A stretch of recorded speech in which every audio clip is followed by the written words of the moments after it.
Welcome to the VALR Podcast. It's a great pleasure today to welcome a good friend of mine, an entrepreneur, someone who is a very big public figure in South Africa, who's doing a lot of interesting work. So Stafford Masie, very welcome to the show, Staff.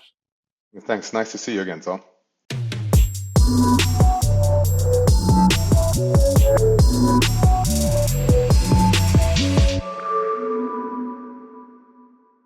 Lovely to have you Okay, here. is it okay if I call you by your Of course, nickname? Okay, of course. cool. This is just a good, Yeah. friendly conversation. So Yeah, absolutely. yeah, yeah. Absolutely. Just by the way, there's people listening in. I mean, this is unscripted.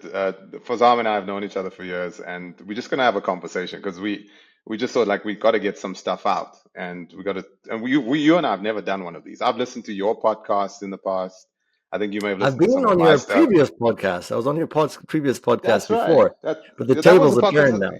Yeah, that's right. That was during COVID, where we That's just right. wanted to talk about stuff That's in right. general. Yeah, that's true. Absolutely. I forgot that I had that podcast. Yeah. Haven't Yeah. picked it up again in You've years. done a lot of stuff. So on that note, for those Yeah. that don't know Staff, he's really a pioneer in many ways. So he's been in the ICT industry for 25 years, over 25 years, working at Telecom, Dimension Data, Novell, software engineer, but probably most notably after spending nearly a decade in the US, came back to South Africa in 2000. Well, in 2006, you started your work with Google, and you effectively headed up Google and brought Google's presence to South Africa. So, as the head of Google for several years, establishing their presence in South Africa.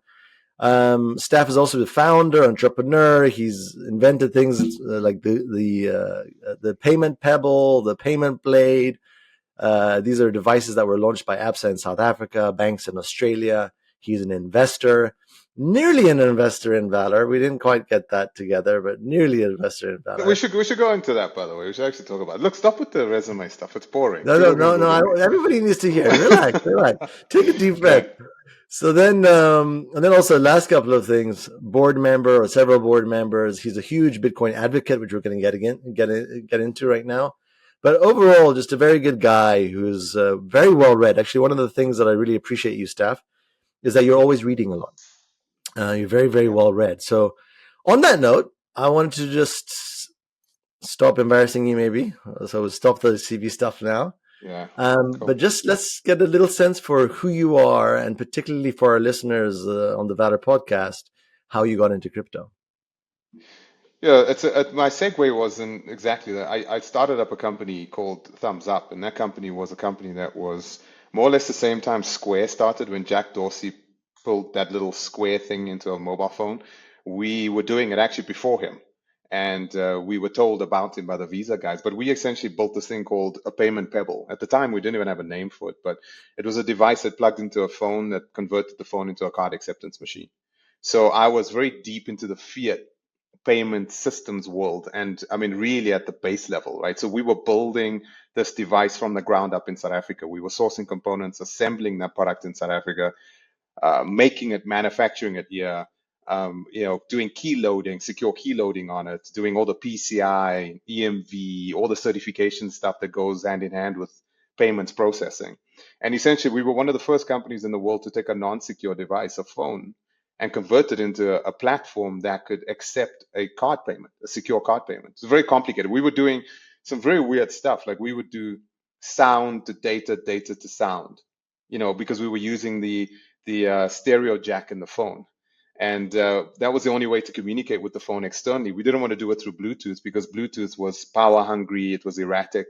Being in Africa, we just couldn't make a device that could leverage Bluetooth. So we did it the hard way. So we went into the audio jack, and that was real hard science that made that work. And the team that I coagulated to attack this problem was one of the most, probably one of my best engineering teams that I've ever worked with in my life. And that company started not because we wanted to sell payment pebbles or we wanted to do transaction fees and make money, but we actually built that business because I had an experience where someone tried to make a payment. And she lost a baby because she couldn't make a payment. I was tell sitting that story, Steph. You've told me this story before. I think it's important for the listeners to hear that. So I'll never forget this. I was with a guy. Okay, I'm not going to mention his name, but it was a senior SAP ERP guy, and I was sitting in a very senior government official's office, and we were supposed to see this guy. And this lady came in, and a black lady, and she was in tears. She was distraught, and she had a baby and a blanket on her back. And the senior official came out and said, "Look, I can't really see you right now. I've got to deal with this." And I said, "Absolutely no problem. We'll wait." And she went into his office, door closed. I asked his secretary that was sitting outside, I said, "What was that all about? And what happened there?" And she said, "No, you know what? We sent someone out to switch off her utilities because she didn't pay her utility bill." But the sad thing about it is that she had money in her bank. She had cards in her wallet. She had everything, but she couldn't pay us the way we needed to be paid as government. So she couldn't make the payment because she was actually hurt during childbirth. She gave birth to twins, and she was hurt during childbirth, and she couldn't make the payment. And I said, "Okay, so but why is she so distraught?" She said, "No, because we went and switched off her utilities. One of the twins died because of weather exposure." So here was a person that had a bank account, had money, had the mechanism to pay, but the government didn't have the channels to accept a remote payment, and her baby died. And I sat back, and for a second there, it moved me so much that I realized I was sitting about to sell a multinational software provider's solution to government when I should be fixing this problem.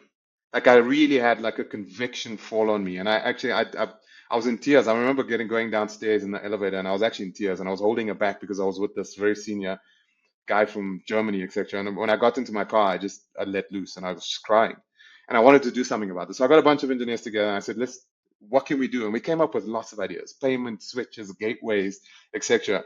And then we landed up with the phone, and we said, like, if that government official could go out and accept her payment right there where she was, that would change the game.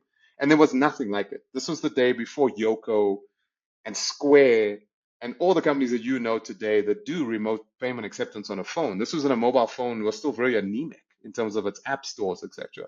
And we then said, okay, we're going to build something. We're going to build something. And we looked at the card, and we said, what if the card could go into the phone? And we said, okay, anyway, long story short, it landed up being the payment pebble. And I built up a team on that conviction. Everyone that worked in Thumbs Up was hired on the basis of that. So I asked, if you want to work here, you're not going to work here because we're going to sell a lot of this stuff. We're not going to win market share. We're going to work here because of this lady that lost a baby because she couldn't make a payment. And I flew all the way around the world, and I remember speaking to Visa. So Visa Inc. Invested quite a bit into that business. A VC came in. We went global. We're one of the biggest startup stories at the time in South Africa from a capital raise perspective. It was fun. It was hardware. It was software. It was back office solutions. It was connectivity. It was pipes. I mean, when we went to Australia, ANZ Bank looked at us saying, "Look, we love this," and they couldn't believe it was built in South Africa. They were like, "What's the catch?" And look, here's the long and the short. The technology was, for the first time ever in the world, a device went into a phone, and an EMV chip and pin card could be activated, and key handling could happen, and a transaction could happen over a non-secure device. That never happened ever before, and we were capable of doing it. Square was doing it with mag swiping because the United States hadn't accepted EMV yet, and we were way ahead of the pack there. So Visa came in, they took an equity stake, they took us global. And I used that conviction when I went to the World Cup in Brazil, and they put me in front of all the CEOs of the top banks in the world. And I presented Thumbs Up, and I just said, look, where I come from in Eldorado Park in South Africa, it's a township that's violent, it's drug ridden, etc. My life was difficult for a lot of reasons, apartheid and all that. But the most important thing was like payment. Like, my granny used to catch several buses and taxis to get to a place to make a payment. And my pitch was, if payments don't work, people die. Like, that's not like a joke, right? So like, people die, and that's how serious payment optimization is in the world. And when you come from where we come from in South Africa, in the deep rural townships, right? We know that if payment works, I mean, financial services is not just, electronic stuff that wiggles and tweaks and QR codes and stuff. If that stuff works, people's lives are fundamentally changed in tectonic ways. And that was the basis of Thumbs Up. And yeah, so when I was in Thumbs Up, that's a great segue to get into kind of my crypto my Bitcoin exposure. I I was building this really arcane tech, right? So I had the best engineers. We were doing cryptography, unlike anyone had done cryptography. I had a cryptographer in my team he was the biggest propeller head that we'd ever seen. And we knew how a card went into a phone, how the key handling happens, how that device actually gets key loading happening, the key loading ceremony, how the banks get involved, you name it, the all of the stuff that happens with card management, etc. And someone sat down with me and for the first time and showed me Bitcoin and When said, was "Look, this? What do this we? was What? 2014. Okay. 2014 is 2014 is when I was exposed to it for the first time." And some of the engineers in the business were playing around with it, and we were exchanging. I was like, they were playing, and I was like, "This is rubbish." Like coming skeuomorphically, like with my banking rails and big data centers and mainframes and key loading machines, etc. And here's this thing that can exchange value without an intermediary more securely than ever before in the history of humanity. Like, what are you talking about? I couldn't get it. And when I got it, it was a couple of years later, and we kind of played with it. I played with it. I kept on coming back to it, kept on coming back to it. And I never forget sitting with Simon Dingle. He wrote a Bitcoin book later on. He was a journalist, and he told me, I flew down to Cape Town to go see him about it. And I said, "Look, tell me a little bit more about this thing." And he told me, and that's when it got me. And that's when I was like, "Okay, Bitcoin's real." Like, wait a minute. And I kept on digging, and some of my engineers dug with me, and there was a couple of guys in my team that were real smart guys, and we were going back and forth back, and then it sunk in like real deeply, and then it just hit me like, wait a minute, this is, and then you get your moment, right, where you can't sleep, you're just thinking it's everything, and like, wait a minute, and you just want to tell everyone, but no one's getting it around you, and you get frustrated, and yeah, that was my entry into it, and yeah, I've been in it since probably 2015, 16 is when I really got seriously into it, and been in it since, yeah. Set up straight a little bit so we can see your t-shirt. Oh. There we go. All right. So Yeah. that brings me to the next question, which is there's a lot of cryptocurrencies out there, right? Bitcoin, altcoins, Trump coins, Melania coins, Libra. That's recently, just the last few days, the Argentinian president has gotten himself into some hot water with. Yeah. Where do you stand on the spectrum of it? Are you a Bitcoin maxi? Everything else is absolute rubbish. Is there scope for other things? Where are you on that spectrum, and why? So I'm a Bitcoin maxi, but I don't say everything else is rubbish. I think everything else is a very interesting computer science project.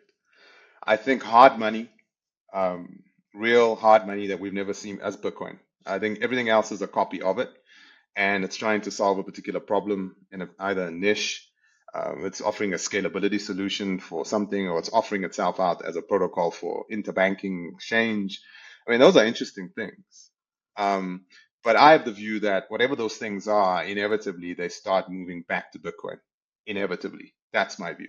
So look at Tether's announcement that they're coming back to Bitcoin again, or they're coming back to Bitcoin. I think that happens. I think whatever happens in shitcoin land eventually lands up back in the Bitcoin space. I think when you take a look at Lightning, the Lightning network, and some of the stuff there. So look, yeah, long and short is I'm a Bitcoin maxi. I I don't like the others because they do murky the waters, and I do think that they get in Bitcoin's way a lot. We do see a kind of a detachment away from them at the moment. I do think like and that's what I've been waiting for, is that whatever happens to ETH and all these guys at the bottom and Bitcoin just keeps doing what it's doing. I think that detachment's happened. But and people are starting to understand what the difference is between them and Bitcoin from like a decentralization, a security perspective, a scalability perspective, all these points on the triangle of a blockchain. But me, I am Bitcoin. I've always been Bitcoin.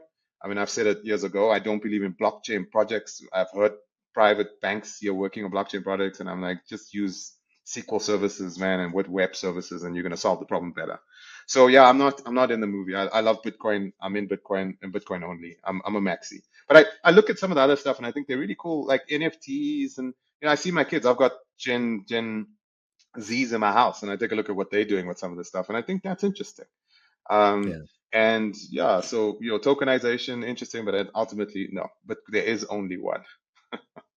Okay. Yeah, Yeah, yeah, I think there's a lot of debates about that and that kind of where things will go. But obviously, the Bitcoin holds well over 50% of the entire market cap of all cryptocurrencies. It has dipped below that. It's come up and resurged since then. And then, of course, and this is a nice segue into our next topic, a strategic Bitcoin reserve. when we look at the large companies, large nation states, the discourse really is about Bitcoin. It's not really about crypto and people holding Right. crypto, but it's about a strategic Bitcoin reserve. So, just as some context, last week I had a podcast with Michael Jordan. I asked him a little bit about a strategic Bitcoin reserve for South Africa specifically. His response was effectively, why do we need to do that? Why don't we invest in education and things of that nature? So I encourage our listeners to go and listen to that podcast. But right after that, I got a message from staff after we had published that. And staff wrote, said, hey, listen, I think that we didn't really do service to the topic of a strategic Bitcoin reserve. I think there's a lot that needs to be said, a lot that needs to be heard by the public. And so I invited Stafford to, I said, listen, let's just do a podcast so that you can actually share your views with the public. What are you working on, etc. So I know you're doing a lot of stuff, Staff, right now across the board in Bitcoin, non-Bitcoin, etc. And I know that a lot of the stuff that you're working on, some of it's public, some of it's not public. So what I want to do is kind of give you the opportunity right now just to share a little about what you're working on, specifically within the context of South Africa, why you think a strategic Bitcoin reserve is so important for the world and particularly South Africa, and what are the arguments? Why shouldn't we just take some money as a nation state and just invest it into education? Why is a strategic Bitcoin reserve so important? Okay, so it's a multidimensional answer, and you really need to understand what an SPR means to truly comprehend it. I think there are too many people that have platforms that understand Bitcoin in a numbers go up, numbers go down way. It's a speculative asset, and they think about it in that particular way. That is not my purview of Bitcoin. Okay, so I go very deep into the Bitcoin mining side of things. And if you take a look at from a South Africa perspective, let me talk about it from a South Africa perspective. South Africa right now we need to lobby. And when we lobby, we're not lobbying to make the coin go up, so our assets go up. Okay, so that was one of the things that came out of that last podcast episode that I was like, that's unfair. I think there's a lot of us that actually are conviction driven here. We are civilians and citizens in this country that want to see our country do something that we believe could have fundamental impacts on a nation state level, all the way through to the guy in Eldorado Park. I have pitched Bitcoin at the Blue School opposite the police station in Eldorado Park to kids. Okay, so I've gone in there. I've went to Silver Oaks. I've gone into schools to get the kids to understand that this is an opportunity for freedom. This is an opportunity to escape, and to kind of show them that fiat is a lie, and like just take your lenses off and let me show you there's a better way. And I've done that. Now in South Africa, there's multiple things that need to happen to truly get Bitcoin to kind of take off. And we've seen like the IFWG as part of the SARB. They've done some really good work. IFWG, just for our listeners, the Intergovernmental FinTech Working Group as part of the South African Reserve Bank. Yeah. So there are many constituencies represented inside of that group. I mean, South African National Treasury, SARS, FSCA, Financial Intelligence, they're all inside of that group. And I think that group's done a very good job today. I mean, they came out, they recognized Bitcoin as an asset, the CASP licenses they've issued. So, folks out there are recognized, and I think they've gone a long way. But I think more needs to be done. So what do we need to do? I think we need to engage deeply at multiple levels. I was disappointed when I heard our governor of the Reserve Bank at the World Economic Forum speaking about a strategic Bitcoin reserve the way he did.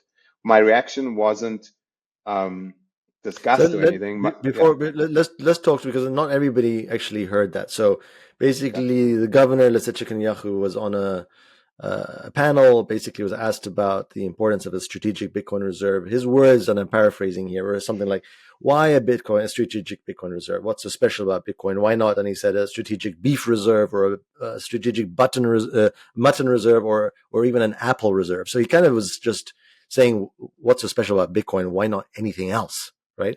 So I would love to hear your response, but also I want you to share a little bit more before we go into South Africa specifically. Why is a strategic Bitcoin reserve for anyone so important? I think if you take a look at what it is, it's hard money, right? First of all, its characteristics. It's like gold, but it's got greater characteristics and attributes than gold. If you just look at it from that perspective, like if you just consider the value proposition of gold, that it's stock to flow characteristics. No more than 2% can be taken out of the ground. You take a look at Bitcoin's mining attributes. Every 10 minutes it does what it does. Every 4 years the halving, um, and it's deflationary. Whereas gold's kind of inflationary. It keeps climbing and keeps climbing. We keep finding new things, and I think that's an issue. Well, we find it on an asteroid.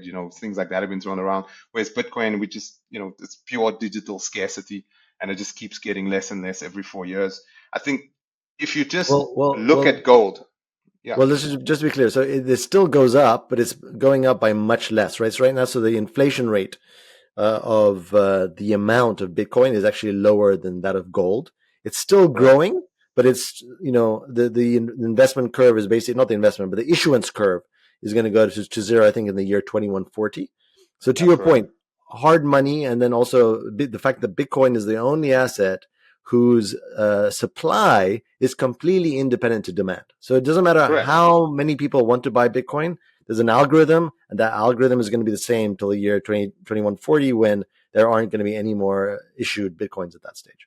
Correct. And then when we hit that number, so what we see, if you want to understand Bitcoin, I find this more and more when I talk to people about Bitcoin in very senior positions. And look, I'm a neutral, so I'm actually glad I didn't invest into VALR back then when you guys. Just by the way, the story, just quickly, Farzam and I, when he was thinking of leaving RMB to do this, he and I, that was when we met, and him and I were going back and forth, and I was encouraging him to do this. So should I invested? There was reasons why I didn't invest, but just well done to you guys. You've done like an incredible job. It's just wow. It's just I guess it's probably better that I didn't invest because I kept myself neutral, and I'm finding myself in from the presidency down to the boardrooms of the biggest businesses in South Africa as a complete and utter neutral. So I am Switzerland as far as this industry is concerned, and I think that is bode well That's for powerful. Bitcoin. There's a lot of power Yeah. in that. Absolutely. Yeah. So when I walk in the room and people are like, "What's the interest here? Why is this guy here? What's he selling?" I'm not selling anything. I'm here because I fundamentally believe in the attributes. So getting back to Bitcoin, I think when you explain things from a fiat perspective or a gold perspective, and then you go, okay, now look at that through the Bitcoin lens, then you quickly see why Bitcoin's superior. So if you look at gold, gold's hard to pick up and move around, right? Gold is shiny yellow metal. Its utility is questionable. I would argue that Bitcoin's utility far outstrips gold's utility.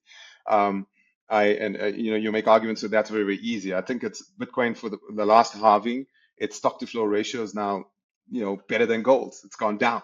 So it's issuance of Bitcoin every 10 minutes on an annual basis is much lower percentage wise relative to the total stock available, digitally speaking, and it will keep getting less and less and less all the way to 2140. So I think it is harder than gold.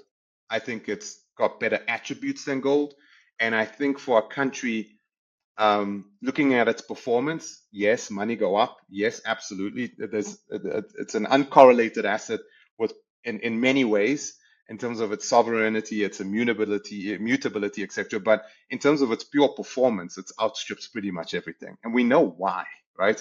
Uh, because of all these attributes. Now, the attributes you really got to unpack these attributes. It's not just this like decentralization, immutability, stock to flow ratios, etc. I think there's other attributes of Bitcoin that we kind of forget, and that's the Bitcoin mining side. And the Bitcoin mining side is a beautiful thing for a country. Looking at energy is one of our biggest challenges right now. Biggest challenges. If you look at AI and all the aspects of AI, energy is a massive problem. For the From a world, you're saying for the pollution, world. for the You're saying for the world, for world. the world. Yeah, so for the world. So any country in the world, first of all, the hard money value proposition of Bitcoin, no brainer. But if you take a look at energy in your country, you cannot divorce Bitcoin from any equation strategy from an energy perspective, nation state wise. You just can't. You cannot do it. Why? You just can't make the actuarial science of renewable energy work on your grid. You got so much wasted energy on your grid, and it makes it even more difficult. So what Bitcoin does, it enters in. Now, a strategic Bitcoin reserve, let me just quickly fast forward and I'll step back. A Sure. strategic Bitcoin reserve for a country is not going off liquidating half your assets, going off and buying and creating an SPR. And I think that's for me, that irritates me because that means you haven't looked into it. It is a very silly way to look at it. And it shows that you haven't done the homework, but you're commenting on it. And that irritates me. because it muddies the waters and it confuses everyone. So what we're saying is 1 to 5% allocation, 5% on the top end, 1% allocation if you do it. I mean, I did some calcs. So say that of what? So when you say 1 to 5%, are you talking about a country? You're talking about an individual? What you're talking about specifically within the context or a corporate? What are you talking about exactly? If you have a strategic reserve, of your strategic reserve, 1 to 5% exposure to Bitcoin. So how do you get there? Okay, so you're talking about like a central bank. You're also talking about like a national treasury. You're talking about a corporate. Yes. I'm talking. Wait, you're jumping. I think I'm gonna get there. There's more to it than that. So let's keep on nation state basis, right? So if you look at South Africa, we've got petroleum. In Saldanha Bay, we've got tons of 45 million barrels. Its capacity is 45 million barrels of oil we can store in Saldanha Bay. That's our petroleum reserve. You take a look at our gold reserves. The number sits at about 10 billion.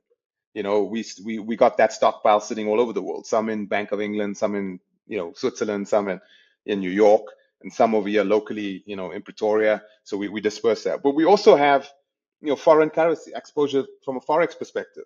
So you take a look at that assets that we have in our strategic reserve.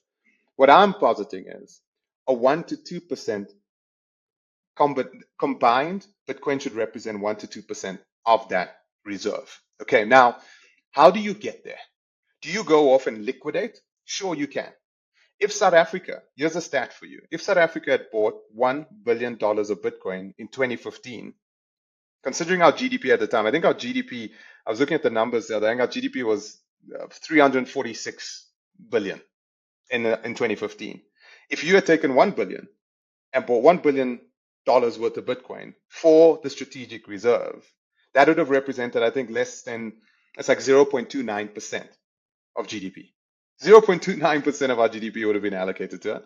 We bought $1 billion of Bitcoin. The number I think we would have sat with today is $20 billion. That $1 billion from 2015 to today would have been $20 billion. Let me say that again. If we had bought $1 billion of Bitcoin in 2015 and hodled up until today, we would have had it would have represented $20 billion. Now that would have been, I think it would have been more than that, Staff, because the price has gone up much more than 20x. So you would play around. I'm thinking of just 20, but that 20x. Let's keep it 20 billion. Super conservative. Okay. 1 to 20 in 5 years. None of the assets in our reserves right now represent that. Wait. You said 2015? Or you said 2015 or 2020? 2015. So in the last 10 years, basically. The last 10 years, yeah. Okay. We bought it in 2015.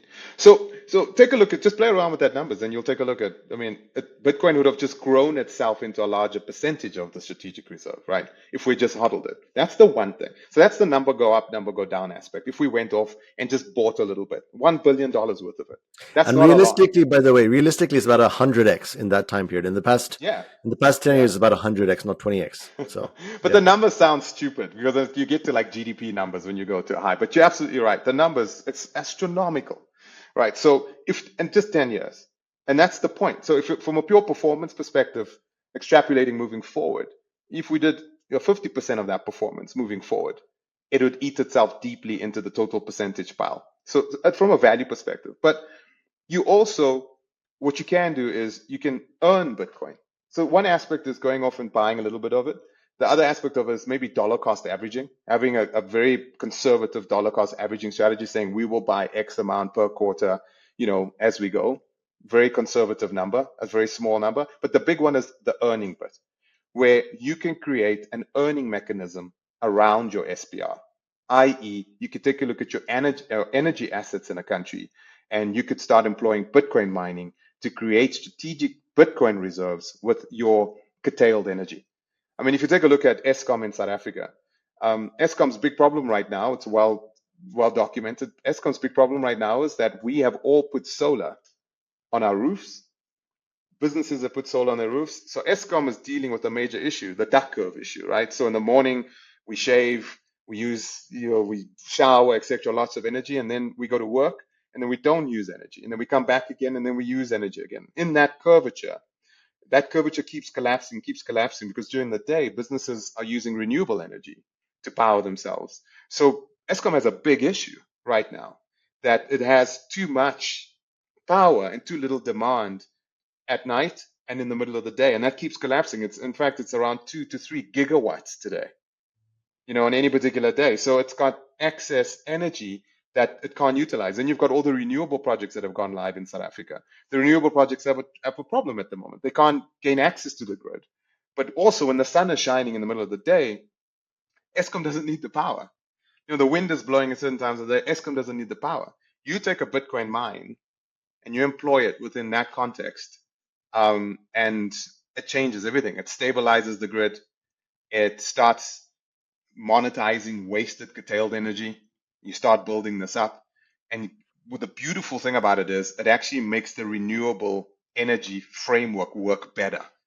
And these are projects that I'm involved in right now. I'm making investments on many areas right now in my personal capacity in partnership with others to deploy a significant Bitcoin mining presence in South Africa. We're going to go if we are successful, we'll go from doing nothing right now to in the top 5 from a gigawatts under management perspective in the next 12 to 24 months. We could really go to top 5 in the whole specifically world. for Bitcoin mining. Yeah, specifically for Bitcoin mining. Yeah. So if you take a look at the numbers there, so Carl de Jager, which etc., and Carl and I have joint business interests.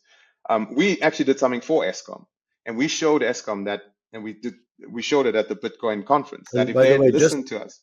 just in case some of our international listeners don't know, Eskom is the local utility in South Africa. So they provide power utility. the power utility. Absolutely. Go ahead. Yeah. So if you take a look at so the value proposition of Bitcoin within that framework, stabilizing the grid, monetizing wasted energy. Come on. I mean, that's just and making renewables work in our country, considering the energy issues that we have, and we are not unique.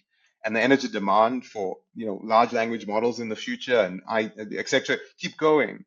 We need to stay competitive. We need to solve our energy mix. We need to solve our energy crisis, and we need to really make sure our energy strategy makes sense. You cannot do that in South Africa without a Bitcoin story in that strategy. You can't do it. It doesn't work. It actually doesn't work. The math doesn't math. You have to come up with this weird way, like Discovery's doing Discovery Green, where like private businesses are starting to wheel energy amongst renewable players because Eskom's not taking the energy because there's they don't need it. Yeah. So if you put up, so here's the thing. We did a study, Carl and myself, that if Eskom started Bitcoin mining in 2020, here's a number for you, it will shock you. In 2020, up until 1st of January 2025, Eskom would have paid off its debt, and it would have sat with a surplus of 400 million rand, $500 million rand. Let me say that again. If they started Bitcoin mining in 2020 with curtailed, wasted energy from 2020 till the 1st of January 2025, they would have paid off their debt and they would have sat with a surplus of just over 400 million rand. So you're saying this doesn't include buying Bitcoin or anything like that. It's saying with the excess energy and kind of the dips of the energy usage during the day, if we had used that energy to mine Bitcoin, we would have done financially very well, effectively. We would have sat with a stockpile. Yeah. Well, guess what? In a national strategic framework perspective, that's part of the earning. This is where the country could create around Eskom a Bitcoin strategic reserve story that's all about earning. Right? And not necessarily about buying. So we could have from then, and this is what we're positing, an SPR start off very conservatively. The worry around the bond market reacting to this, the currency being debased by this, those things are all false flags. None of them make sense. And again, I want to also just clarify also for our listeners. So you've obviously been talking to government and individuals that are in government about this. When you mentioned earlier lobbying, I think you're talking about the government there. Some people are talking about reserves for a central bank, and some people are talking about reserves for a national treasury of a country. I think you're talking right now the national treasury of a country. We did talk about Governor Kanyaho a little bit earlier. He's obviously responsible for leading the central bank. We're not talking about the central bank because that's actually meant to be independent from the national treasury. So we're talking about the national treasury for the people of South Africa is what you're talking about. Yes, absolutely. So if you take a look at it, the strategy is multidimensional from an SPR perspective. So when a country approaches it, You got to approach it, not as go in and buy Bitcoin and like that's it with X amount. No, it's maybe a little bit of liquidation. Yeah, sure, if you want. The other one is dollar cost averaging into it. I mean, it's kind of a reflection of the Loomis bull, Cynthia Loomis's bull, right? Yes. It's not too dissimilar from that. We just don't sit with a ton of confiscated Bitcoin. So we got to get in there a little bit, and I think we dollar cost average, and then we go off and we earn the hell out of it. And when we start earning it, guess what? We solve our energy strategy. We make renewables happen very quickly. We stabilize our grid, and the amount of innovation and things that happen on a ground level is profound when you have consistent, true power. Number two is wherever you put a Bitcoin mine down, you reinvigorate the community. I mean, with the places that we are scoping out right now, I mean, we'll reinvigorate those communities. Right now, those places are being sunsetted, and it has huge economic impact. So coming back to Michael's point was, let's spend money on education and jobs, etc. Well, guess what? Bitcoin mining is probably one of the key infrastructural investments that a country can make. The knock-on effects are profound for everyone. So let's take a step back because there will be many people that are listening to this and saying, listen, South Africa has an energy crisis. We've had load shedding where we've had to have rolling blackouts for several years now. We may be out of that. We may not be out of that. It's uncertain. And now we've also heard in the media that Bitcoin mining consumes a huge amount of power. Some people saying, the amount of power that's used in Iceland is what the Bitcoin network uses globally, etc. And so they're going to be saying, Steph, what are you talking about? We have we don't have enough power to do this. And I understand you talked a little bit about the dips, but how are you even thinking about spending more of our scarce power on Bitcoin mining when we don't have enough power to serve our own basic needs? So if you take a look, I think the stat globally speaking, the energy that we generate as mankind globally, I think the stat says that over 30% of it we lose. It's very difficult to store electricity. It's actually very dirty to store electricity. If you store electricity in a battery, it's not economical, it's not sustainable, and it actually, from a carbon footprint perspective, it's very dirty. So you don't want to do that. So we shove rods into the earth 30 to 40 meters deep to disperse of energy that we can't utilize, right? Simply because the demand's not there. An electricity grid is a very complex thing. It works on frequency management. You got to really manage the frequency. So these turbines that are spinning, you don't want those turbines to slow down too much and have them spin back up again. These are big machines. Electricity is a hard thing. So if you can create a frequency on the grid that is stable, i.e. demand relative to supply, there's a stability associated with it. That's a beautiful thing. You cannot do that. Ask the guys at ERCOT in Texas to rip out their Bitcoin mines. In fact, we're now finding out that reports are being published where Berkshire Hathaway, that are big into peaky plants, these gas plants that attach to grids to provide this stability, Bitcoin mines actually supplanted them on the ERCOT grid, and that created the stability. Why? Because the machines don't have to be slowed down and slow back up. So here's the beauty of a Bitcoin mine. Here's the attributes that make it very different from anything else. It can consume power like a smelter, sure. But guess what? It can throttle power in nanoseconds. You can switch off a Bitcoin mine off and take the power away, and you can give it its power back again instantaneously. I can go into Eskom and put a red button and a green button down. If they want to give me the energy, it's the green button. If they want to take the energy away from me, it's the red button. That's one of the attributes, our instantaneous capability to take and give back. That's very unique. So when the grid starts getting down to a certain frequency, they can immediately start giving me the energy, and I can bring the grid back up to that frequency. And I can do that within nanoseconds. They don't have anything on their network, a buyer on the network that can do that. The second thing is, I have the following attributes. As I consume energy, I can pay them every 10 minutes. I can pay them once a day. They don't have, today they've got smelters. They've got big data centers attached to them. If they want power back from those guys, they have to give them like 4 days notice. So the smelter shuts down. They have to give the data center a day's notice. So hours. Hours on a grid when you're dealing with load shedding is detrimental. Whereas if you're sitting there with a Bitcoin mine, you can give it as much as you want to give it, and then you can take it away instantaneously. Give it. And that ability to take electricity and give it away is very unique to Bitcoin. Yes. And it's powerful. And also the ability to settle. They don't have someone that can settle them every day. And what we're saying is, let's not settle you every day. Why don't you hold on to the Bitcoin? right? It's waste anyway, right? So we're going to take the stuff that you're not going to monetize anyway. That we'll take it, and then just keep incrementing your Bitcoin holdings. So why should an Eskom, our national power utility, have a strategic Bitcoin reserve? Yeah. And they're earning it. And guess what? We're telling them they don't have to pay anything. We're going to invest all the money, and we'll do a rev share with them on it.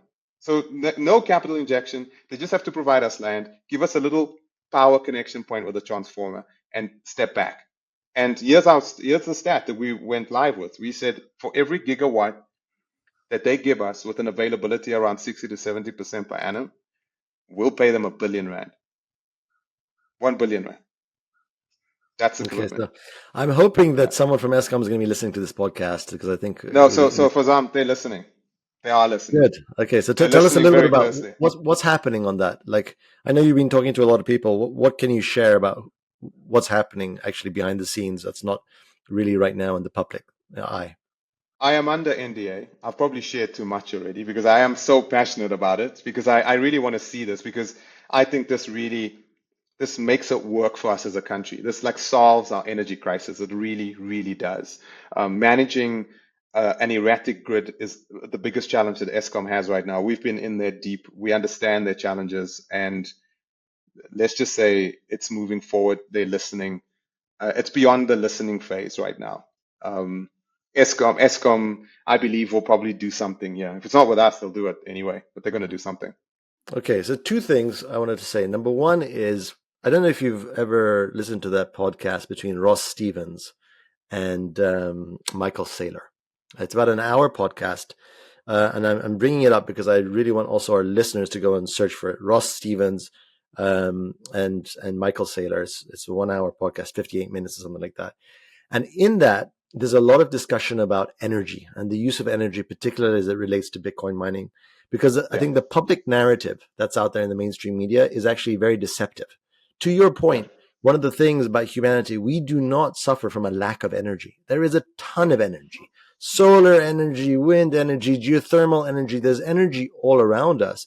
The challenge is, how do you actually transport that energy to people that need it at a particular time in a particular place? And the transportation of energy is not so easy.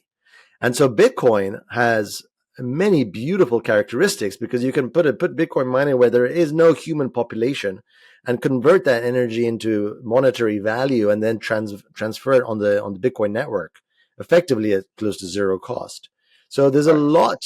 I really want our listeners to think about that, to look into that podcast as well, because that talks a little bit more about what you've just done, which is great, to kind of clarify some of the misconceptions about energy and the use of energy. So Farzam, just so you know, like the stat that's come out now, and there's a guy called Daniel Batten, I think, of Basson.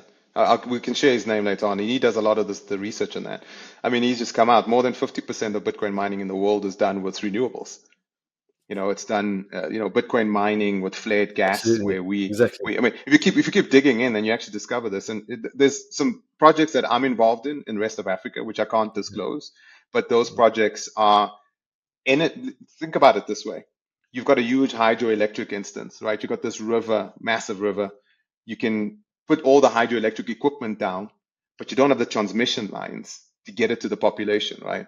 So the investment initially to put in that hydroelectric very close to source, it's very high. The transmission lines, very difficult, because you got, the funds. So all you do is you deploy first instance of hydroelectric capability. You slap a Bitcoin mine onto it. You link it with a Starlink satellite, and the Bitcoin that you mine pays for the transmission infrastructure that takes it from source all the way through to the population. So it becomes self-sustaining. I mean, it's such a beautiful story. There's two of these projects happening in Africa right now where this is happening, where Bitcoin is actually paying for the infrastructure deployment that's happening from source to population. So that's the second thing that I was going to say, because you're not just saying, hey, having a strategic Bitcoin reserve or actually using Bitcoin to serve the country is a good idea. I think what I'm hearing from you is to say this is imperative. Without doing this, we're actually not only shooting ourselves in the foot, but we're severely disadvantaging us. And it actually helps us to get our energy usage in play. Obviously, there needs to be a great deal of planning just to make sure that things make sense. But what you're actually saying is that this is a strategic imperative, not just Yes. to have a strategic Bitcoin reserve as a good idea that we should consider. Yeah, and I think the Trump thing around like the Senator Loomis bill and what's happening with all the states in the United States, I think that gives us a bit of a skeuomorphic view of it. Like, okay, wait a minute, let's go and just stockpile into this thing, and then we have a ton of Bitcoin. It's not that. It is taking a percentage. It's an earn in, a DCA, dollar cost averaging in, and then it is a broader national strategy that you have to build around this thing and say, look, from an energy perspective, all the way through to, and I think the rest of the story is private, right? So what does government do on a state level or a provincial level? We in discussions right now with a lot of provincial leaders. We are discussion with the Government of National Unity in South Africa, the GNU. Rob Hetzoff and myself have engaged with pretty much every single one of them, and we've articulated this in an open letter to them. And I've sent the letter to you, clearly articulating the imperative nature of a strategic Bitcoin reserve, what it means, how we can get into it, and the objective there is to start the discussion. And we've had that where they've called us in and said, explain this a little bit more to us, and we have the opportunity to go in, explain it, and it always goes back to explaining what Bitcoin is first. So you go back to those first principles. You explain from a fiat perspective where we're sitting, and I think as in a country like South Africa, if you just take a look at the political situation that we're in right now. I mean, Trump's just pulled all the funding, on one aspect. The other side is we don't know if AGOA, this trade agreement that we have, is going to be pulled. It feels like it's going to be. And if that happens, I mean, if you're a South African business, a South African individual, yeah, it's imperative for you to understand how to get a strategic Bitcoin reserve in place for your family, for your business, right, for your community. I've engaged with a couple of Stokvel leaders here in South Africa. So Stokvel is, I mean, people can go research international audience. It's where fiat money is coagulated in a community and it's lent out to individuals in that Like a community in a savings very, pool, so to speak, right? yeah, savings pool. I mean, there's billions and billions of rands in these Stokvels, and Yeah. we going out and talking to them and saying, hey, have you considered Bitcoin? And underlying your stockpile, I mean, and they're listening and they're like really finding this interesting. So I think as a South African, it is imperative that we get this. And it's not about a money go up, money go down perspective. It is, our fiat currency, our ZAR is in danger at the moment. I mean, anything could happen to this. Debasement of our currency is a All very fiat possibility. currency. I mean, I think you're thinking specifically about South Africa, given what's going on economically and politically, but also all fiat currency. We've seen the devaluation of the United States dollar against gold of close to 99% over the last 50 years. So, and this is, by the way, again, a reminder to our listeners is that the devaluation of fiat currency is not a mistake. It is the design of fiat currency. We call it inflation. And there is inflation targets of 3 to 6% in South Africa, inflation targets of 2% in Europe and the United States. But all that means is that it's the stated objective of the central bank to devalue the value of fiat currency by X amount every year. There's obviously economic theories to say that, if we devalue, people will start spending it more and it's good for the economy. But regardless, that is the stated plan of central banks, is to devalue the fiat currency over year. And if they haven't done that, they failed in their mandate. So, and as a South African, this is a very real reality to us, right? Like very, very real. We're sitting around 4%, 5% inflation. Our currency fluctuates more violently than most currencies in the world. If South Africans keep saying, my groceries, my FMCG goods keep going up in price, it's like, no, your money's getting weaker. The groceries are not getting more expensive. Your money is being debased. And if you take a look at our debasement rates, like every 5 years, we lose significant amounts. So as a South African, what do you do, right? Where do you go? I think for just one thing, I think it's important to say, because I think particularly in kind of my circles and the cryptocurrency circles, etc., there's a lot of kind of venomous attacks on the traditional finance, etc. And I think it's really important to say, like, I came from traditional finance. I know many people, many of my friends from traditional finance. We're not talking about evil people here that are nefariously trying to undermine the system. The system works like that right now, right? There are very good people working at the central bank and banking and traditional finance. But, it's like we have a lot of injustice in the world, right? You can't say it's because of him that we have so much injustice in the world. Okay? for the most part, we can't say things like that. So same thing over here. I think this is a relic from our past of how our system works. The fact of the matter is, when you step back and you look at it, it's not a very good system from the perspective of actually helping people build financial value for themselves. And it affects mostly the poor who are living hand to mouth, who are, saving a little bit of cash, maybe putting that cash under a mattress. And that cash is not receiving any interest or appreciating in value, but it's depreciating year over year. So again, So let just me give you wanted an to clarify. example. There's So no yeah, let's make it real. Let's make it like yeah, really real. In South Africa, our retailers are banks. They're fiat banks. They may not be licensed as banks, but if you take a look at ShopRite and some of these brands that are out there, what they do is they give you a coupon. So you can take your cash and pay it in, and they give you a representation of that cash in a coupon that says you can redeem this for groceries, not for cash again.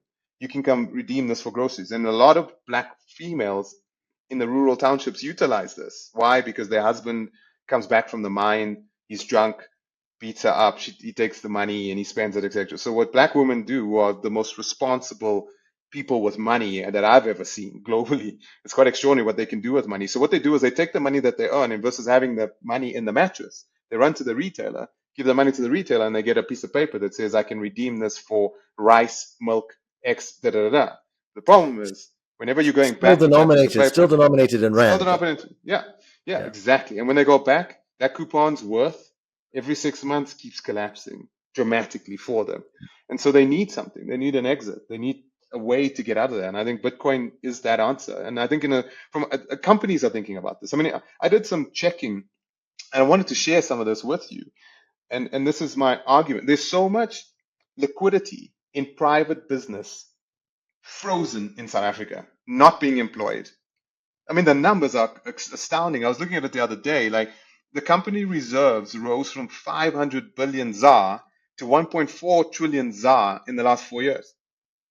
We have 1.4 trillion South African rands under corporate mattresses not being deployed because Well, there's just lack of confidence, political unsurety. that's nearly $100 billion US. Nearly, not Nearly quite 100 there, but billion. nearly, So nearly. yeah. So here's the number. In 2017, did I write this on? I may be wrong, but I read a study that in 2017, 70%, 17% of GDP was held in cash reserves. Fascinating. And it keeps growing. So businesses in South Africa are holding on to money. They're holding on to their cash. They're not deploying it. They're not exercising it. And government is trying to do all they can to stimulate this. But for me, this is a massive opportunity for private businesses to start establishing strategic Bitcoin reserves, right? Start utilizing that cash to put it into hard money. And yeah. Let's segue into that. I just want to make sure there's nothing else you want to say about the National Strategic Bitcoin Reserve, right? We can segue to corporate treasuries. Yeah, I think it is multidimensional. I think it's not linear. I don't think it's us doing anything irresponsible. I actually think if we did it responsibly, that it would make South Africa's brand look better. I think if you take a look at what it did for El Salvador, the Kingdom of Bhutan, and some of these places, I think South Africa could really eclipse them. I think our economies are better, our populations are bigger, our impact from an Africa perspective is more significant. And I think if South Africa did it, I think we could be this lighthouse for the rest of Africa to follow. I think the SADC nations would follow suit. They'd look at that. I think Zimbabwe would sit up and look at it. Zimbabwe needs an SPR, in my opinion. If you take a look at what's happened there, Ghana, I mean, everyone that's suffering from currency debasement right now, I think all up into Africa. I think Bitcoin, if we did it right in South Africa and we did that strategy correctly, executed around it correctly, I think, and it's not just money go up, money go down. We're talking about energy grid stabilization, becoming leaders in energy deployment, having, foreign direct investment kind of coming in on the backs of that. I think it's a massive, massive, it's got huge political capital. I think political leaders look at what it did for Trump. I think it's not dissimilar what leaders could derive from it, politically speaking. And I'm seeing it on the ground here in South Africa, the political leaders that we are engaging with. They see the political capital in this. Whenever they say something about Bitcoin, people sit up and they listen. So there's definitely some capital there to be garnered. So I'm very passionate about it. I think before we talk about it, we need to be careful talking about it because it doesn't help when it's negative and it's not informed. I am very excited as a South African, what I'm hearing inside of Eskom, what I'm hearing inside of the South African Reserve Bank, what I'm hearing from political leaders, the presidency, nobody is turning and closing the gates and saying, no way. Everyone wants to learn. And sometimes as Bitcoiners, we're very impatient. It took us 2 years to get to the point of actually like getting what this thing is. And a lot of us went into shitcoin world very quickly. Went and bought ETH, and it was us, and then we finally came back to Bitcoin again. So, we need to be cognizant that it takes a while. These are folks that are not necessarily technical. They're not necessarily afraid with these matters. So you got to speak to them in a particular way. So it takes time. But what I'm very encouraged by in South Africa is that those doors have opened, those doors are open, and action is being taken in South Africa. And I'm Awesome. excited. And I think people must not underestimate what's happening in South Africa. We could go from this misnomer, not doing much, and suddenly we'd be in the top 5 in this space. Timing. What do you think about timing? What is it? Are things going to change soon? From an SPR perspective or a political country perspective? No, SPR. I'm talking about specifically SPR, Strategic Bitcoin Reserve perspective. I think, look, I think what's going to happen is it's either going to be bottoms up or it's going to be something that happens like simultaneously. But I feel like the bottoms up is probably going to happen sooner. So you think this is definitely going to happen one way or another? Is that what you're saying? Yeah. I think it's going to happen. I think in the world it's going to happen. I think Bitcoin will become an asset in every single SPR in the world, or every strategic reserve, SR. I think the B will enter into every conversation in every central bank boardroom in the world. It's going to happen. And we're already hearing murmurings in Europe about it. And, Trump's making noise about it. It's coming. I think more and more of this is going to happen. I think it's inevitable. It must happen. I don't see how we get out of our debt cycles. I don't know what the answer is for the United States. It's $37 trillion of debt. I don't know how else they do it. I think the chess that they're playing, where they could move the confiscated stuff into the Federal Reserve, they could allow stable coins to exist and in a regulated framework in the United States. That could suck up a whole bunch of US debt through Treasury acquisition through the stable coins. Bitcoin could shoot through the roof. They could own a bit. They could make a commitment around buying it. They could stimulate the Bitcoin mining market, and they could create a whole earning model. I think that could cement the US dollar for the next 100 years again if they did it right. And I think we're going to follow suit. And I think South Africa has an opportunity to do that. Because I don't know how South Africa solves its debt problem otherwise. I don't know how else to do it. I was looking, you talked about the US debt, national debt. It's exactly about 36.5 trillion right now. Yeah. And I was looking at all the money, all the US dollars that exist in the world. When you look at bank accounts, if you look at everybody in the world, you take their physical cash, coins, you look at everybody's bank accounts, their savings accounts in US dollars. And if you add up all of those US dollars, you come to 21.5 trillion. So there's a 15 trillion shortfall between what the US government has in debt and all the US dollars that exist everywhere in the world, which is a very bizarre situation that we're in. So I think what's very clear is that our financial system globally is in some type of a transitory phase, right? Let's just put it there. I think that's putting it nicely and kindly. But I think there will be some big changes that are on the horizon. And I think what you're saying is Bitcoin has a huge role to play to make sure that people aren't left behind in whatever that transition looks like. Well, you know what I think? Thank God for Bitcoin. Thank God for Bitcoin. I don't know how we get out of our mess that we're in right now without Bitcoin. I don't know. I literally, when I sit down and I think, okay, let's take Bitcoin away. What would you do as an individual? Property? No. If you take a look at inflation, you take a look at maintenance, it's like there is no asset class in the world today that has the attributes that this asset class has, that allows you to exit off the rails and kind of get onto your own rails and in your own way manage yourself out. And I think it's the only, and you know what I love about it? This is what I love about Bitcoin the most.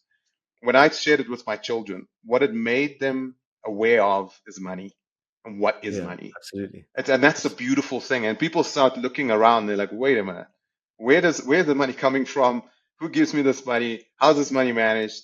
What's going on with the banks? And this, fractional banking through to QE starts being understood. And then suddenly you realize, wait a minute, we're living in the greatest facade. This is a fiction. Yuval Noah says it's the greatest fiction ever invented by mankind is money, right? And I think it's becoming a bad fiction right now. and it's scary. And I think thank God for Bitcoin. Thank God that it's here. Thank God for people like Michael Saylor, that's doing what he's doing over there, and you're laying the foundation. And thank God for people like you that are innovating to allow the fiat rails to exist for us to enter into this market. Because I don't know what we do without it. I think if without it, I think it's war. Without it, I think it's World War again. Well, I don't know. Let's see where the way the world is going right now, with or without it. I don't know which way we're going, but let's see. Hopefully, we won't go in that direction. Yeah. This is definitely turning into our longest podcast we've ever had, which is good because there's a lot of good content over here. I do want to you want to go to the private. Before we wrap up, I do want to go into kind of you guys and I believe you're the chairman of the board of this particular company. You guys are going to be making a big announcement tomorrow, as from the day we're recording, but by the time this actually gets published, it will be probably maybe a day already in the public domain, so we can talk about it openly over here. But why don't you tell us what the company is, who the company is, and what you guys are doing? So first of all, just to make it very clear, Farzam is under NDA and he cannot trade. And he cannot disclose the information that he knows right now. So I've got to be real careful here. You've been given information. We are a publicly traded company on the Johannesburg Stock Exchange, and you've been given information that could affect the share price. So just so everyone knows, he's embargoed. I've never traded the stock, and I don't intend to. So yeah. Okay, cool. So let's just get that kind of fiduciary stuff out the way. So yes, I am a chairman of the board of a publicly traded company called Altvest Capital, and we've looked at Metaplanet, we've looked at MicroStrategy, we've looked at various companies in the world that have introduced a Bitcoin standard into their balance sheets. And we've kind of looked at it and said, maybe this makes sense for us. And it's taken us a while. We've taken about a year to work on this and to really get our heads wrapped around it. We've applied actuaries to it. The team's done a lot of work. And by the time this podcast gets listened to, we would have announced, let me say this properly, the first publicly traded African business that will announce a strategic Bitcoin reserve. So this is big for us. I think it's massive. So we're the first. So you got. This is kind of like the Metaplanets. Some of those. So we're moving towards the Bitcoin standard. So we will have under our assets under management, we will have a strategic Bitcoin reserve now, and we're committing that we will keep building on it, and we hope to create some financial instrumentation around it in the future. Nothing to announce in that regard, but this is the first African business to announce strategic Bitcoin reserve. Yeah, so we're quite excited about that. Are you able to share any details about like percentage of balance sheet or anything like that at this stage? Or not yet? Okay. No, not yet. I think that is a step too far. So we will disclose that. We're publicly traded, so that will be disclosed. By the time folks hear this, it's very exciting. It's very daunting. Yeah, it's very daunting because you got to kind of work within the rules, the governance rules, and from SARB all the way through to the JSC themselves and their rules. And the JSC has been very supportive, and the SARB hasn't stood in our way. They're supportive, so we're very excited that we can announce that today. That we are a company, that first company in Africa with a strategic Bitcoin reserve. We hope that Michael Saylor and all the Metaplanet guys hear that, and we get it. Yeah, publicly traded. Yeah, we are publicly traded company. Well, I think there are. I know several other companies that are private that have strategic Bitcoin reserves. Actually, VALR is very open about the fact that we keep Bitcoin on our balance sheet. We earn it in some fees and we hold it, and that's part of our treasury strategy. And there are others that have done this, but this is the first publicly traded company in Africa that I've heard that is coming out to the public and letting everybody know about this, which is a huge piece of news. Yeah, it's news, and there's definitely a phase 2, 3, 4, 5, 6 of this. It's very exciting, and we're working with the regulator to see if we can do some more things associated with this. So we're excited. I think hopefully this opens the eyes of some of the other businesses in South Africa for them to take a look at doing the same thing. If you take a look at the political potential instability in the country, you're looking at trade wars, you're looking at the currency's fluctuation. I mean, as a South African business, and considering the stat that I just shared with you, there's a lot of dry powder sitting in banks in South Africa, not being deployed because of uncertainty, lack of confidence, etc. And I think Bitcoin is an incredible opportunity for a business to diversify. And again, it's not about putting half your balance sheet into the thing. No, you allocate. Goodness, man, the CEO of BlackRock has said that. Larry Fink, There are things going around telling everyone, right? So it's an asset. You flee to this asset, right? So it's a safety asset. So 1 to 3 to 4 to 5% allocation to it is how you start, and then you kind of have a dollar cost average strategy associated with it. And it's just a great underpin. And I think to your point, Steph, about being sensible and approaching this with wisdom. So a couple of things for people to understand. Obviously, there's a tremendous amount of volatility in Bitcoin, and there will continue to be. But that volatility has basically been going up and down, and pretty much up and to the right when you look at the charts historically. What the future holds, nobody can say, but every indication is that it will continue in that direction. Then, secondly, I know you're saying 1 to 5% conservatively. I had Anthony Scaramucci on this podcast a few weeks ago. And one of the things that he said is that when he gave his book to Michael Saylor to read the foreword, Michael Saylor said, "This is all great, but why are you saying 1 to 5%? Is your net worth 1 to 5% that's in crypto?" And he basically said, "No, it's over 50%. So he said, "Why are you telling people only 1 to 5%? So the point is that there are people that are actually going much higher than 1 to 5% in their own personal kind of balance sheets, in their treasuries, with their companies. And so I think you're saying that just to get started, but then people need to make a decision, maybe go higher or lower, depending on what their comfort is. But this is just like a starting point is what you're suggesting. Yeah, it's a starting point, and get yourself comfortable. I mean, and also what we need to realize is that 1 to 5% gets you comfortable with the mechanics of owning this asset. And I think we kind of lose focus on that. We forget that. Like, who holds the keys? What's a multi-sig wallet? How does the ceremony work here? What do you mean not your keys, not your coin? Right? Like, what does that mean? And how the custodial aspects and protocol associated with that? Those things are, they're very technical. For us as Bitcoiners, not your keys, not your coin, and power, sovereign individual, all that stuff was all good. But when you're a publicly traded company, you need to be real careful. If you lose your Bitcoin, or you get hacked, Absolutely. or you do something wrong, there are definitely risks. Those things, there are risks. So you got risks that you need to mitigate. So you take a step in, you get to understand it, feel comfortable with how you're doing it, and hopefully, as Altvest Capital, we can be open about that so people can understand how to do it. And hopefully it's a reference framework for them to say, okay, guys, how are you actually doing this? Where are you buying? Are you going to VALR and buying your Bitcoin? And then what happens after that? Does VALR sit with it? But what if Farzam does something funny with it? Okay, no. So what's the process inside of VALR? And okay, so there's this multi-sig To be clear, process. I can't do anything funny with it. Just to be clear, I can't do anything funny.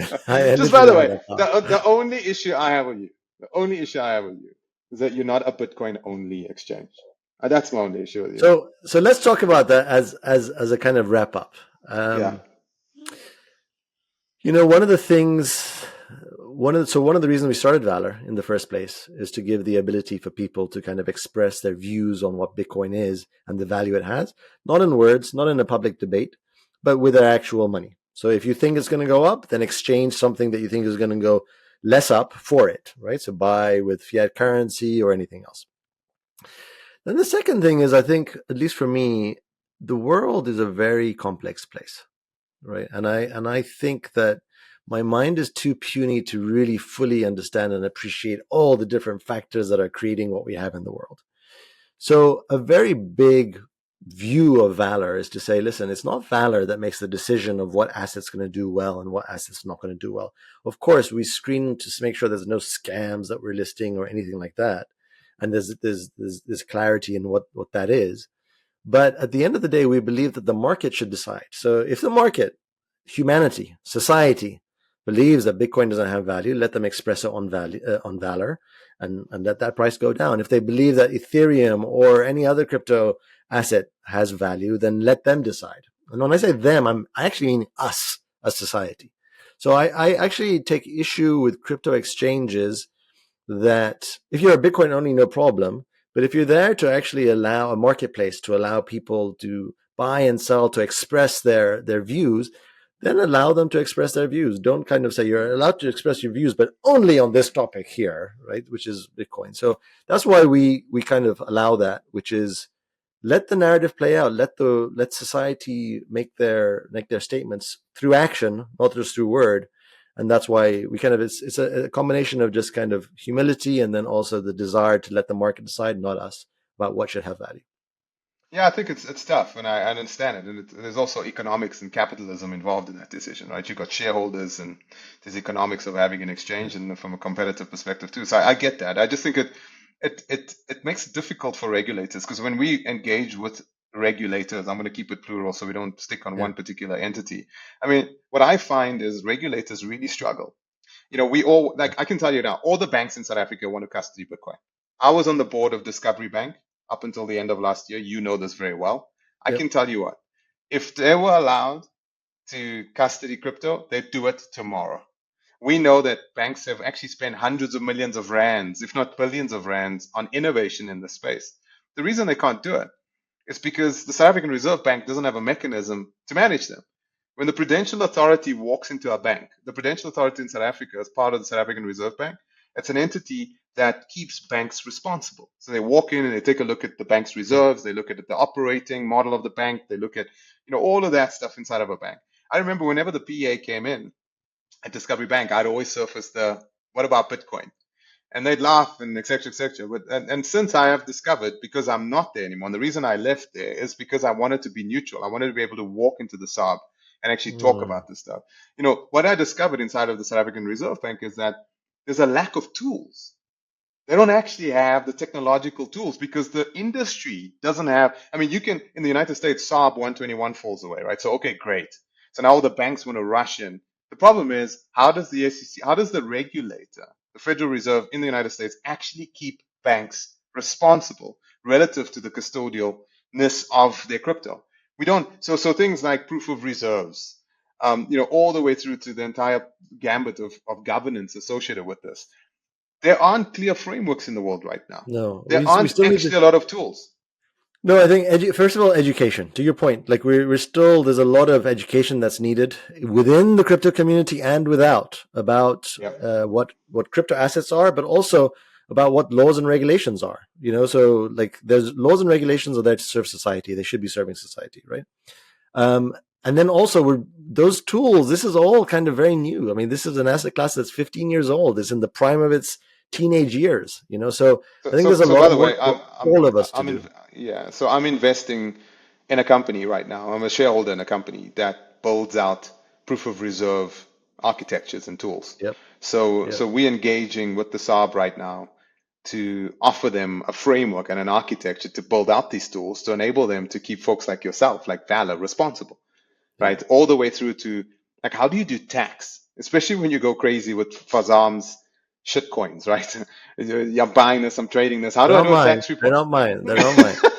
I'm always going to, no matter how philosophical your explanation is, I'm always going to hold that against you. But the point is, how do I do tax, right? So it's a very complicated thing. And how does the tax man, so these things are things that we need to build out. So I'm invested in a business, a startup that's doing that. And you know the name, and I don't need to disclose the name here, but we're building out that technology, hopefully within the South African Reserve Bank. And we can build that out and make it work. And we want to enable them, because if they mature, they'll enable all these tool sets to happen. Absolutely. So that's what makes me very excited. Coming just in closing, like people, the price, like what do you think Bitcoin's going to be and how high it's going to go? I always Tell track us. the price all the time. For me, the pent up demand is so big, man. I mean, when the ETFs opened up, the spot ETFs, the IBITs and all the Vanguards and stuff, when that opened up, it was just extraordinary to see that Well, amount of not corporate by the way, capital just cascading.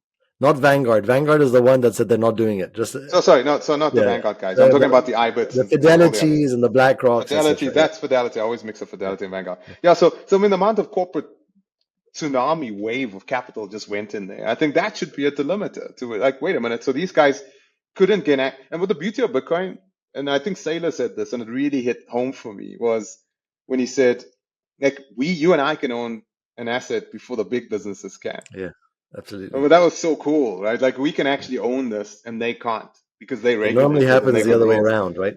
Like Exactly. they're Yeah. So these sophisticated. that's the beauty. But now, as soon as you see the rails open up, so there we got spot ETFs, boom, capital flows in. You open up MicroStrategy with a levered security, and suddenly you see an enormous amount of capital influx going in because suddenly there's a regulated rail for me to gain access to the asset and exposure to the asset. I'm seeing this all over the place.